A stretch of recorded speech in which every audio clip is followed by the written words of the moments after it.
Hey, good morning. It's Edna here live with Free Coaching Friday, and today I want to talk about funding your deposit for your first multifamily when you're starting out.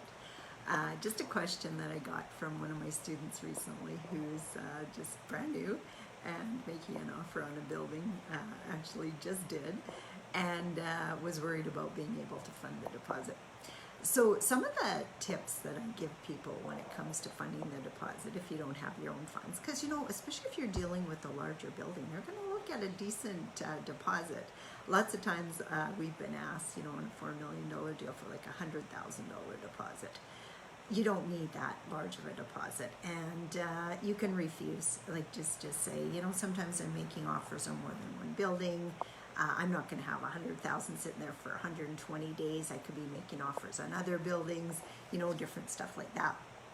So just try to make it reasonable. 1% is reasonable, or less than 1%. You do not have to come up with it till I think 48 hours, and check with your realtor because every area is a little bit different, but usually 48 hours from acceptance. You don't have to attach the deposit check to the offer. A lot of people think that they have to.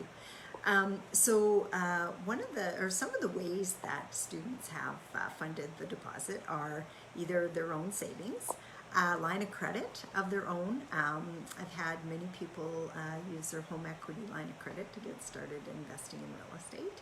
I've had students ask their parents, and a great way to get somebody else to fund it for you is to tell them you'll give them shares in the property, or first crack at the shares of the property once it closes.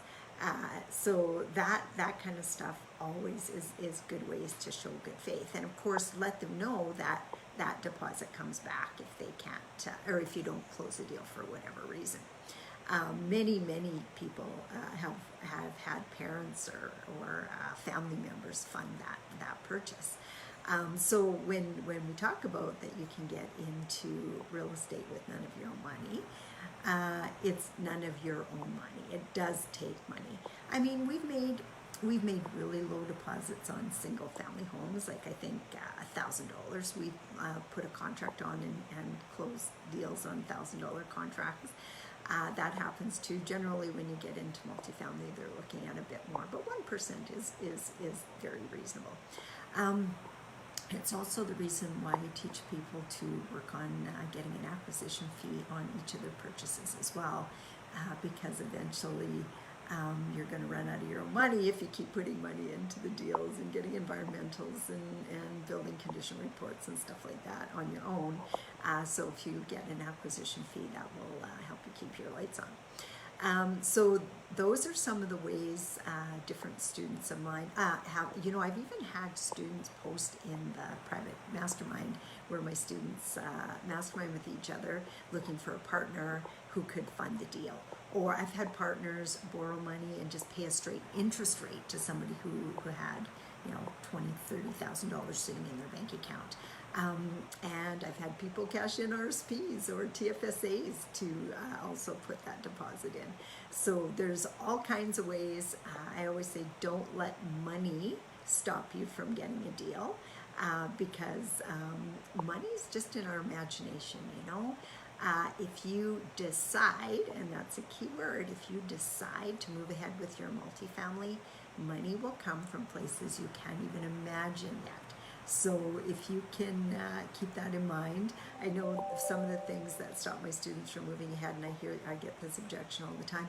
Oh, I can't make an offer on a property. I don't have any investors lined up.